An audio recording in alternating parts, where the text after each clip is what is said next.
রূপান্তরের সত্যের আজকের পর্বে সবাইকে স্বাগত। প্রিয় বন্ধুরা, প্রীতি, সালাম এবং শুভেচ্ছা নেবেন। আজ থেকে 10 দিন আগে গত 6 অক্টোবর আমি আপনাদের বলেছিলাম যে ট্রাম্পের বাংলাদেশ নীতি বদলে যাচ্ছে। অনেকেই আমার সাথে দ্বিমত পোষণ করে বলেছিলেন যে আমি এই তথ্য কোথায় পেলাম, কিন্তু আজকে 16 অক্টোবর যখন আপনাদের সামনে কথা বলছি তখন আমার সেদিনকের বলা কথাটা আজকে অনেক বেশি এভিডেন্ট, অনেক বেশি এর সপক্ষে প্রমাণ আমি পেয়েছি। এবং আপনারা খেয়াল করেছেন যে গতকাল আমি বলেছিলাম যে মোদির সাথে একটা সাক্ষাৎ করার জন্য, একটা ছবি তুলবার জন্য ডক্টর ইউনূস একটা ব্রিটিশ বেসড লবিস্ট ফার্ম ভাড়া করেছে $1,88,000 দিয়ে। তো এই ঘটনাগুলো সব ইন্টারলিঙ্কড এবং সম্প্রতি ভারতে মার্কিন রাষ্ট্রদূত হিসেবে যিনি আসছেন সার্জিও গার হোয়াটএভার যেভাবে উচ্চারণ করুক, সার্জিও গার তিনি কিন্তু প্রফেশনাল ডিপ্লোম্যাট না। তারপরেও ট্রাম্পের ভীষণ ট্রাস্টেড এবং ট্রাম্পের পলিটিক্যালি ভেরি ক্লোজ, এবং ট্রাম্পের নির্বাচনেও তিনি গুরুত্বপূর্ণ ভূমিকা পালন করেছে। তো ট্রাম্প কেন সার্জিও গারকে ভারতের রাষ্ট্রদূত হিসেবে পাঠালেন, একজন প্রফেশনাল ডিপ্লোম্যাট না পাঠিয়ে? এই প্রশ্নের উত্তর খুঁজতে গিয়ে আমার যেটা মনে হয় যে ভারতের সাথে সম্পর্কের ব্যাপারে তিনি একজন কূটনীতিকের চাইতে তিনি ব্যক্তিগত বিশ্বস্ত একজন বন্ধুর উপরে নির্ভর করতে চেয়েছেন। কারণ ডিপ্লোম্যাটরা অনেক সময় সরকার যা চায় হুবহু সেটাই সেইভাবে যে করে তা না, তাদের অনেকের সাথে আবার মার্কিন ডিপ স্টেটের সম্পর্ক থাকতে পারে। তো সেই ঝুঁকিটা ট্রাম্প ভারতের ব্যাপারে নেয়নি। আপনারা জানেন যে ট্রাম্পের নির্বাচনে আগে আমরা সবাই জানতাম বা বলা বলি হয়েছে যে ট্রাম্প আর মোদির সম্পর্ক ভীষণ বন্ধুত্বপূর্ণ সম্পর্ক, এবং মোদির সমর্থক যারা মার্কিন ভোটার, ভারতীয় বংশোদ্ভূত, তারা অনেকেই ট্রাম্পের নির্বাচনী বিজয়ের পক্ষে কাজ করেছেন। আমরা তারপরে 13ই ফেব্রুয়ারি দেখেছি যে মোদি হোয়াইট হাউসে গিয়ে ট্রাম্পের সাথে দ্বিপাক্ষিক বৈঠক করেছেন।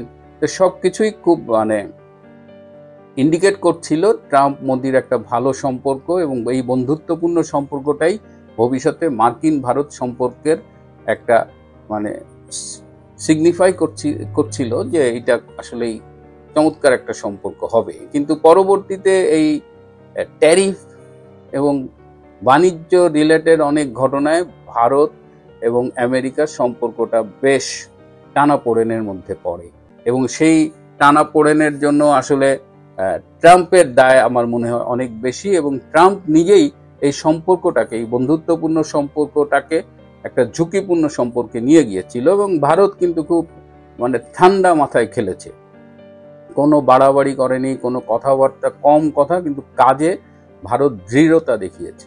সম্প্রতি আবার আমরা দেখতে পাচ্ছি ট্রাম্প এই যে মিশরে যে গাজা বিষয়ক যে বক্তৃতাটা করলেন, পেছনে পাকিস্তানের প্রধানমন্ত্রী শেহবাজ শরীফকে দাঁড়িয়ে বললেন India is a great country, এবং পেছন ফিরে আবার শেহবাজ শরীফের দিকে তাকিয়ে বললেন, এবং শেহবাজ শরীফের তখন মুখটা কালো ছিল, তো ট্রাম্প বললেন যে ইটস নট ভেরি নাইস।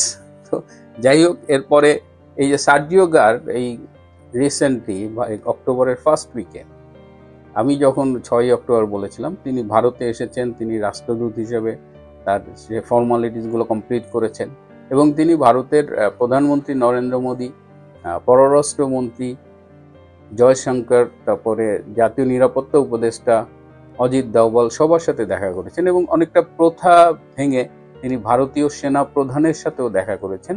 এর জন্য ভারতীয় সরকারের অনুমতি প্রয়োজন ছিল, ভারতীয় সরকার সেই অনুমতিটা দিয়েছে। তিনি সবার সাথে কথা বলেছেন, 11টা বিষয় নিয়ে তাদের মধ্যে আলোচনা হয়েছে, ভারতীয় সরকারের পক্ষে এবং এই মার্কিন রাষ্ট্রদূতের পক্ষে। তার 11টা বিষয় নিয়ে কথা বলেছেন। এই 11টা বিষয়ের মধ্যে একটা ইস্যু ছিল বাংলাদেশ, এবং ভারত কিন্তু আমেরিকার সাথে যত নেগোসিয়েশনে গেছে অধিকাংশ সময় বাংলাদেশ কিন্তু ভারত আলোচনার টেবিলে এনেছে বাংলাদেশকে নিয়ে। কারণ বাংলাদেশের বর্তমান যে ট্রান্সফরমেশন হচ্ছে, একটা স্বাধীন গণতান্ত্রিক উদারপন্থী দেশ থেকে যে ইসলামপন্থী জঙ্গি ভিত্তিক একটা দেশের দিকে রওনা দিচ্ছে, সেই জায়গাটায় ভারতের একটা কনসার্ন রয়েই গেছে। সো ভারত সবসময় আলোচনার টেবিলে এটা রেখেছে, এবং সার্জিও গারের সাথে আলোচনা হয়েছে বাংলাদেশ নিয়ে, শারজাগার ফিরে গেছেন, আমেরিকায় ফিরে গিয়ে আবার এসেছেন। তার মানে এই যে এই ট্রাম্পের একদিকে ইন্ডিয়ার প্রশংসা করা, আবার শারজাগারের এই অ্যাক্টিভিটিস, এগুলো প্রমাণ করে যে ট্রাম্প ভারতের সাথে সম্পর্কটা রিবিল্ড করতে চাচ্ছেন, যেটা মাঝখানে টানাপোড়েনের মধ্যে পড়েছিল। এবং ভারত মার্কিন এই সম্পর্কের একটা অংশ কিন্তু বাংলাদেশ। তো ন্যাচারালি এখন আমেরিকা যেটা বলছেন, এই যে এই আলোচনা আমেরিকা এবং ভারতের যে আলোচনা, সেই আলোচনায় এখন আবার আমেরিকা এগ্রি করেছে যে ভারতকে সাথে নিয়েই তারা বাংলাদেশের ব্যাপারে পলিসি ফর্মুলেট করবেন, বা যে কাজগুলো করেন সেটা একসাথে মিলে করবেন। সেই যে ট্রাম্প বলেছিলেন, বা ভারতের চোখেই তারা বাংলাদেশকে দেখবেন, অনেকটা এই রকম একটা জায়গায় পৌঁছেছে। এবং তার ফলশ্রুতিতে আমরা কিন্তু দেখলাম যে ভারতে 14ই অক্টোবর 4জন সামরিক গোয়েন্দা সংস্থার, মানে আর্মি ইন্টেলিজেন্সের 4জন অফিসার একজন মেজর জেনারেলের নেতৃত্বে বাংলাদেশে এসেছেন, এবং তাদের টিমে আরো 14 জন আছে। So the total team is 18। হ্যাঁ, তো তারা আজকে তাদের ফিরে যাওয়ার কথা ছিল 16ই অক্টোবর, কিন্তু তারা একদিন এক্সটেন্ড করেছে। তারা আগামীকাল সেকেন্ড হাফে, মানে সন্ধ্যায় বা রাতে ফিরে যাবেন। সো এটা তারা বাংলাদেশে আসছেন, বাংলাদেশের কিছু বিষয় তারা সরাসরি দেখছেন। এই প্রথম এই ডক্টর ইউনূস অবৈধ ক্ষমতা দখলের পরে এই প্রথম ভারতীয় সামরিক একটা এই লেভেলের প্রতিনিধি দল বাংলাদেশে আসলেন। এতক্ষণ তো শুধু পাকিস্তানি প্রতিনিধি দলই আসতেছিল। এরা রামুতেও গেছেন, কক্সবাজারের। এরা সেনাবাহিনীর বিভিন্ন পর্যায়ে কথা বলেছেন, সবকিছু দেখে যাচ্ছেন, কিছু বার্তা দিয়ে গেছেন, আবার কিছু মেসেজ ভারত সরকারের জন্য নিয়ে যাচ্ছেন। সব মিলিয়ে যে থিংস আর চেঞ্জিং। বাংলাদেশের ব্যাপারে Bharat plan A, B, C করে রাখছে আর কি। প্রথমত হলো যে ডক্টর ইউনূসকে একটা সসম্মানে সেফ এক্সিট দেওয়া হবে। তিনি যদি না যেতে চায় তাহলে তাদের প্ল্যান B কাজ করবে, সেটাও যদি না আসে প্ল্যান C কাজ করবে। এখন এই যে চেঞ্জগুলো হচ্ছে, যেগুলো আমি আপনাদের বললাম, এটা ডক্টর ইউনূসও জানেন, এবং এটি জানার পর থেকেই তিনি মরিয়া হয়ে গেছেন। তিনি আসলে যে কোনোভাবেই ক্ষমতায় থাকতে চান। গতকাল তার একজন উপদেষ্টার সাথে আমার সোর্সের ব্যক্তিগতভাবে ফোনে আলাপ হয়েছে, এবং সেই উপদেষ্টা বলেছেন যে তারা অনেকদিন ক্ষমতায় থাকবেন। বলেছে যে স্যার অনেকদিন ক্ষমতায় থাকবেন ইউনূস স্যার, এবং নির্বাচন হবে না। বিএনপি সাংগঠনিকভাবে অনেক দুর্বল, জামাত এখনো সেই সমর্থনটা অর্জন করেনি সারা দেশে, যেটা নিয়ে তারা ক্ষমতায় যাবে। সো সব মিলিয়ে তালগোল পাকায় তারা ক্ষমতায় থাকবে। এটা হলো ডক্টর ইউনূসের একজন খুব ঘনিষ্ঠ উপদেষ্টার কথা। কিন্তু ডক্টর ইউনূস বুঝতে পারছে যে মানে গণেশ উল্টে যাচ্ছে। তিনি এর আগে কয়েকটা স্টেটমেন্ট করেছিলেন যে ভারত আমার কিছুই করতে পারবে না, কারণ আমার সাথে আমেরিকা আছে। যারা আমার শোগুলো নিয়মিত দেখেন একটু রিলেট করবেন। আবার তারও অনেক আগে তিনি এই ভারত নিয়ে অনেক আপত্তিকর কথা বলেছে। খুব রিসেন্টলি তিনি আমাদের বাংলাদেশের একজন সিনিয়র সচিবকে ডেকেছিলেন, এবং সিনিয়র সচিবকে ডেকে তিনি বলেছেন যে ভারতের কিন্তু বাংলাদেশে অনেকগুলো আইসিটি প্রজেক্ট আছে, এই যে আইটি রিলেটেড প্রজেক্ট আছে। তো সিনিয়র সচিবকে ডেকে বলছে যে কোথায় কোথায় কি প্রজেক্ট আছে এগুলো আপনি লিস্ট করেন, আপনি সব জায়গায় সবার সাথে যোগাযোগ করেন, এবং মেক শিওর যে এই প্রজেক্টগুলো ভালোভাবে ইমপ্লিমেন্টেড হচ্ছে। তাদের যে যে সাপোর্ট লাগে আপনি ইন্ডিয়ান সেই সব প্রজেক্টে সব সাপোর্ট দিবেন। তো সচিব খুব অবাক হয়েছে, কারণ যখন ক্ষমতার রদবদল হয় শুরুর দিকে, এই যখন সচিব জানতে চেয়েছিল যে ইন্ডিয়ান এইসব আইটি প্রজেক্ট কি করবে, এই ডক্টর ইউনূসই বলেছিল যে ওগুলো একটু রাখো, ওগুলো নিয়ে এত গুরুত্বপূর্ণ কিছু না, ভারতকে পাত্তা দেওয়ার দরকার নেই।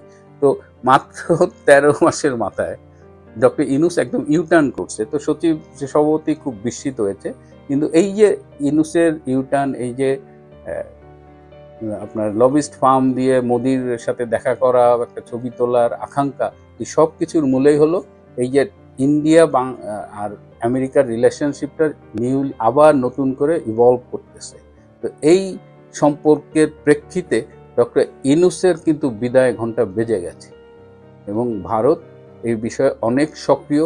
বাংলাদেশের ভেতরেও মানুষ কিন্তু ডক্টর ইউনূসের প্রতি অনেক আগেই আস্থা হারিয়েছে। এটা আমার চাইতে আপনারা যারা বাংলাদেশে থাকেন, যারা বাংলাদেশে প্রতিদিনটা যাপন করেন, তারা অনেক ভালো জানেন।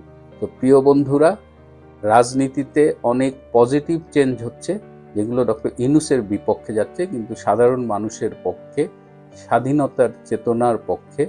এবং বিএনপি তারা ক্রমশ তাদের অবস্থান হারাচ্ছে, এবং বিএনপিকে যে নির্বাচনের টোপটা দিয়ে রেখেছে, গতকাল চাকসু নির্বাচনে আপনারা দেখেছেন মাত্র 2টো আসনে ছাত্রদল জিতেছে। বিপিজিএস সহ অধিকাংশ বাকি সব আসনে শিবির জিতেছে। তো এই অবস্থায় আমরা দেখি গণেশ উল্টে যাচ্ছে, খেলা ঘুরে যাচ্ছে। ডক্টর ইউনূস এখন সেফ এক্সিট নেবেন না কি করবেন সেটা তার বিষয়।